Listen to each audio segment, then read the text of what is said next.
The Three Spinning Women. Fairy tale by the Brothers Grimm. There was once a girl who was idle and would not spin, and let her mother say what she would, she could not bring her to it. At last the mother was once so overcome with anger and impatience that she beat her, on which the girl began to weep loudly. Now at this very moment the queen drove by, and when she heard the weeping she stopped her carriage, went into the house and asked the mother why she was beating her daughter, so that the cries could be heard out on the road. Then the woman was ashamed to reveal the laziness of her daughter and said, "I cannot get her to leave off spinning. She insists on spinning forever and ever, and I am poor and cannot procure the flax." Then answered the queen, "There is nothing that I like better to hear than spinning, and I am never happier than when the wheels are humming. Let me have your daughter with me in the palace. I have flax enough, and there she shall spin as much as she likes." The mother was heartily satisfied with this, and the queen took the girl with her. When they had arrived at the palace, she led her up into 3 rooms, which were filled from the bottom to the top with the finest flax. "Now spin me this flax," said she, "and when thou hast done it, thou shalt have my eldest son for a husband, even if thou art poor. I care not for that. Thy indefatigable industry is dowry enough." The girl was secretly terrified, for she could not have spun the flax. No, not if she had lived till she was 300 years old, and had sat her day at it every day from morning till night. When therefore she was alone, she began to weep, and sat her day thus for 3 days without moving a finger. On the 3rd day came the queen, and when she saw that nothing had been spun yet, she was surprised. But the girl excused herself by saying that she had not been able to begin because of her great distress at leaving her mother's house. The queen was satisfied with this, but said when she was going away, "Tomorrow thou must begin to work." When the girl was alone again, she did not know what to do, and in her distress went to the window. Then she saw 3 women coming towards her, the first of whom had a broad flat foot, the second had such a great underlip that it hung down over her chin, and the third had a broad thumb. They remained standing before the window, looked up, and asked the girl what was amiss with her. She complained of her trouble, and then they offered her their help and said, "If thou wilt invite us to the wedding, not be ashamed of us, and wilt call us thine aunts, and likewise will place us at thy table, we will spin up the flax for thee, and that in a very short time." "With all my heart," she replied, "do but come in and begin the work at once." Then she let in the 3 strange women, and cleared a place in the first room, where they seated themselves and began a spinning. The one drew the thread and trod the wheel, the other wetted the thread, the third twisted it, and struck the table with her finger, and as often as she struck it, a skein of thread fell to the ground that was spun in the finest manner possible. The girl concealed the 3 spinners from the queen, and showed her whenever she came the great quantity of spun thread, until the latter could not praise her enough. When the first room was empty she went to the second, and at last to the third, and that too was quickly cleared. Then the 3 women took leave and said to the girl, "Do not forget what thou hast promised us, it will make thy fortune." When the maiden showed the queen the empty rooms and the great heap of yarn, she gave orders for the wedding, and the bridegroom rejoiced that he was to have such a clever and industrious wife, and praised her mightily. "I have 3 aunts," said the girl, "and as they have been very kind to me, I should not like to forget them in my good fortune. Allow me to invite them to the wedding, and let them sit with us at table." The queen and the bridegroom said, "Why should we not allow that?" Therefore when the feast began, the 3 women entered in strange apparel, and the bride said, "Welcome, dear aunts." "Ah," said the bridegroom, "how comest thou by these odious friends?" Thereupon he went to the one with the broad flat foot, and said, "How do you come by such a broad foot?" "By treading," she answered, "by treading." Then the bridegroom went to the second, and said, How do you come by your falling lip? By licking, she answered. By licking. Then he asked the third, how do you come by your broad thumb? By twisting the thread, she answered. By twisting the thread. On this the king's son was alarmed and said, neither now nor ever shall my beautiful bride touch a spinning wheel. And thus she got rid of the hateful flax spinning. The Three Little Men in the Wood. Fairy tale by the Brothers Grimm. There was once a man whose wife died, and a woman whose husband died, and the man had a daughter, and the woman also had a daughter. The girls were acquainted with each other, and went out walking together, and afterwards came to the woman in her house. Then said she to the man's daughter, listen, tell thy father that I would like to marry him, and then thou shalt wash thyself in milk every morning, and drink wine. But my own daughter shall wash herself in water and drink water. The girl went home and told her father what the woman had said. The man said, what shall I do? Marriage is a joy and also a torment. At length, as he could come to no decision, he pulled off his boot and said, take this boot. It has a hole in the sole of it. Go with it up to the loft, hang it on the big nail, and then pour water into it. If it hold the water, then I will again take a wife. But if it run through, I will not. The girl did as she was ordered, but the water drew the hole together, and the boot became full to the top. She informed her father how it had turned out. Then he himself went up, and when he saw that she was right, he went to the widow and wooed her, and the wedding was celebrated. The next morning, when the two girls got up, there stood before the man's daughter milk for her to wash in and wine for her to drink. But before the woman's daughter stood water to wash herself with and water for drinking. On the second morning stood water for washing and water for drinking before the man's daughter as well as before the woman's daughter. And on the third morning stood water for washing and water for drinking before the man's daughter, and milk for washing and wine for drinking before the woman's daughter. And so it continued. The woman became bitterly unkind to her stepdaughter, and day by day did her best to treat her still worse. She was envious too, because her stepdaughter was beautiful and lovable, and her own daughter ugly and repulsive. Once, in winter, when everything was frowning as hard as a stone, and hill and vale lay covered with snow, the woman made a frock of paper, called her stepdaughter, and said, Kith, put on this dress and go out into the wood, and fetch me a little basketful of strawberries. I have a fancy for some. Good heavens, said the girl, no strawberries grow in winter.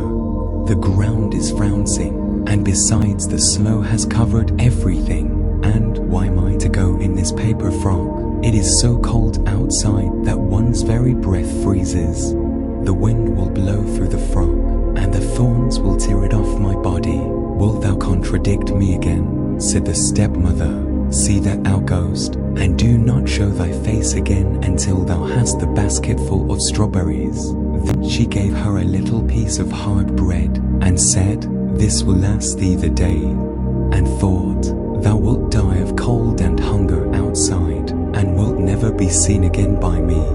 Then the maiden was obedient, and put on the paper frock, and went out with the basket. Far and wide there was nothing but snow, and not a green blade to be seen. When she got into the wood, she saw a small house out of which peeped 3 dwarfs. She wished them good day, and knocked modestly at the door. They cried, Come in, and she entered the room and seated herself on the bench by the stove, where she began to warm herself and eat her breakfast. The elves said, Give us, too, some of it. Willingly, said she, and divided her bit of bread in 2, and gave them the half. They asked, What dost thou here in the forest in the winter time, in thy thin dress? She answered, I am to look for a basketful of strawberries, and am not to go home until I can take them with me. When she had eaten her bread, they gave her a broom and said, Sweep away the snow at the back door with it. But when she was outside, the 3 little men said to each other, What shall we give her, as she is so good, and has shared her bread with us? Then said the first, My gift is, that she shall every day grow more beautiful. The second said, My gift is, that gold pieces shall fall out of her mouth every time she speaks. The third said, My gift is, that a king shall come and take her to wife. The girl, however, did as the little men had bidden her, swept away the snow behind the little house with a broom. And what did she find but real ripe strawberries, which came up quite dark red out of the snow. In her joy she hastily gathered her basket full, thanked the little men, shook hands with each of them, and ran home to take her stepmother what she had longed for so much. When she went in and said good evening, a piece of gold at once fell out of her mouth. Thereupon she related what had happened to her in the wood, but with every word she spoke, gold pieces fell from her mouth, until very soon the whole room was covered with them. Now look at her arrogance, cried the stepsister, to throw about gold in that way. But she was secretly envious of it, and wanted to go into the forest also to seek strawberries. The mother said, Oh, my dear little daughter, it is too cold, thou mightest die of cold. However, as her daughter let her have no peace, the mother at last yielded, made her a magnificent dress of fur, which she was obliged to put on, and gave her bread and butter and cake with her. The girl went into the forest and straight up to the little house. The three little elves peeped out again, but she did not greet them, and without looking round at them, and without speaking to them, she went awkwardly into the room, seated herself by the stove, and began to eat her bread and butter and cake. Give us some of it, cried the little men, but she replied, There is not enough for myself, so how can I give it away to other people?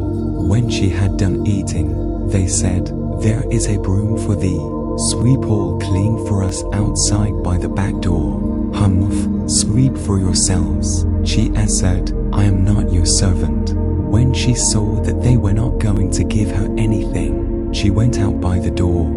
Then the little men said to each other, What shall we give her, as she is so naughty, and has a wicked envious heart, that will never let her do a good turn to anyone? The first said, I grant that she may grow uglier every day. The second said, I grant that at every word she says, a toad shall spring out of her mouth. The third said, I grant that she may die a miserable death. The maiden looked for strawberries outside, but as she found none, she went angrily home. And when she opened her mouth, and was about to tell her mother what had happened to her in the wood, with every word she said, a toad sprang out of her mouth, so that everyone was seized with horror of her. Then the stepmother was still more enraged, and thought of nothing but how to do every possible injury to the man's daughter, whose beauty, however, grew daily greater. At length she took a cauldron, set it on the fire, and boiled yarn in it. When it was boiled, she flung it on the poor girl's shoulder, and gave her an axe in order that she might go on the frowning river, cut a hole in the ice, and wrings the yarn. She was obedient, went thither and cut a hole in the ice. And while she was in the midst of her cutting, a splendid carriage came driving up, in which sat a day the king. The carriage stopped, and the king asked, My child, who art thou, and what art thou doing here? I am a poor girl, and I am rinsing yarn. Then the king felt compassion, and when he saw that she was so very beautiful, he said to her, Wilt thou go away with me? Yes, with all my heart, she answered, for she was glad to get away from the mother and sister. So she got into the carriage and drove away with the king. And when they arrived at his palace, the wedding was celebrated with great pomp, as the little men had granted to the maiden. When a year was over, the young queen bore a son, and as the stepmother had heard of her great good fortune, she came with her daughter to the palace and pretended that she wanted to pay her a visit. Once, however, when the king had gone out, and no one else was present, the wicked woman seized the queen by the head and her daughter seized her by the feet, and they lifted her out of the bed and threw her out of the window into the stream which flowed by. Then the ugly daughter laid herself in the bed, and the old woman covered her up over her head. When the king came home again and wanted to speak to his wife, the old woman cried, "Huff, huff, that can't be now. She's lying in a violent perspiration. You must let her rest today." The king suspected no evil and did not come back again till next morning. And as he talked with his wife, and she answered him, with every word a toad leaped out, whereas formerly a piece of gold had fallen out. Then he asked what that could be, but the old woman said that she had got that from the violent perspiration and would soon lose it again during the night. However, the scullion saw a duck come swimming up the gutter, and it said, "King, what art thou doing now? Sleepest thou, or wakest thou?" And as he returned no answer, it said, "And my guests, what may they do?" The scullion said, "They are sleeping soundly, too." Then it asked again, "What does little baby mine?" He answered, "Sleepeth in her cradle fine." Then she went upstairs in the form of the queen, nursed the baby, shook up its little bed, covered it over, and then swam away again down the gutter in the shape of a duck. She came thus for 2 nights. On the 3rd, she said to the scullion, "Go and tell the king to take his sword and swing it 3 times over me on the threshold." Then the scullion ran and told this to the king, who came with his sword and swung it thrice over the spirit. And at the 3rd time, his wife stood before him strong, living, and healthy as she had been before. Thereupon the king was full of great joy, but he kept the queen hidden in a chamber until the Sunday, when the baby was to be christened. And when it was christened, he said, "What does a person deserve who drags another out of bed and throws him in the water?" "The wretch deserves nothing better," answered the old woman, "than to be taken and put in a barrel stuck full of nails and rolled downhill into the water." Then said the king, "Thou hast pronounced thine own sentence." And he ordered such a barrel to be brought, and the old woman to be put into it with her daughter. And then the top was hammered on, and the barrel rolled downhill until it went into the river. In the original Holmenukkenai, E.H. Linwardenline, they are so called because they live in caves in the forests. They are little dwarfs with large heads, and are supposed to steal on baptism